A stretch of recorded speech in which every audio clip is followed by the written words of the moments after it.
পান কি তুমি বানাইছো? জি। কেন যে তুমি আমার কাজ করতে যাও? তোমার শাশুড়ি কই আছিল? কেন, আব্বা কোনো সমস্যা? পানে তো জর্দা দাও না। জর্দা ছাড়া আমি পান খাইতে পারি না, এটা তোমার শাশুড়ির কাছ থেকে জানা নিবে না? কি আব্বা, মানে এই বয়সে জর্দা খাওয়া ঠিক হবে কিনা এই জন্যে। এই তো সুযোগ পাই তুমি এই জমির দালাল রে জ্ঞান দিতে শুরু করছো। তোমার আর কিছু করতে হইব না। যাও যাও, তুমি তোমার মতো থাকো, গিয়া যাও। মাজেদা কই? মাজেদা, মাজেদা।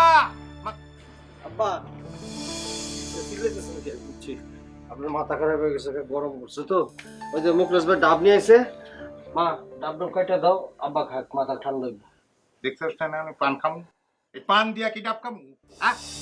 আচ্ছা তুই আমারে ক, তোর বউরে কে কইছিল আকসালা কি করে পান বানাইতে?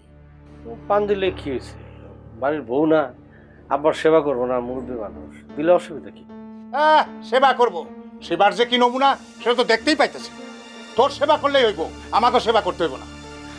ভাইজান কিছু মনে করেন না, ওই আব্বাই তো আবার ওই যে মধ্যস্থতার কাজ করে না, ওই যে বুঝুন তো, মানে ওই মনে মনে কাজটা করতে পারে না, এলিগে মাথার একটু গরম আছে, মানে ওই আর কি। না আমি কিছু মনে করি না। এই তুই কি কইতে চাস? তুই কি কইতে চাস আমি বুঝি না।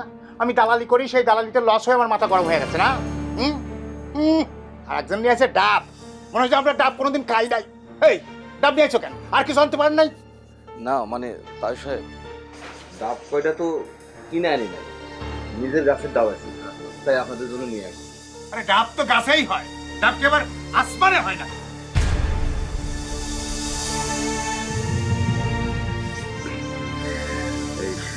ভাই কিছু মনে করেন বাবার আবার একটু মাথা গরম তো, বয়স হয়েছে না। আচ্ছা আমি বাজারে যেতেছি, কি লাগবো? কিছু লাগবে না তো। লাগবো আমি জানি তো, আমি তো আব্বার মতো না, মাথা গরম দালালি করি না তো, আমি জানি লাগবো।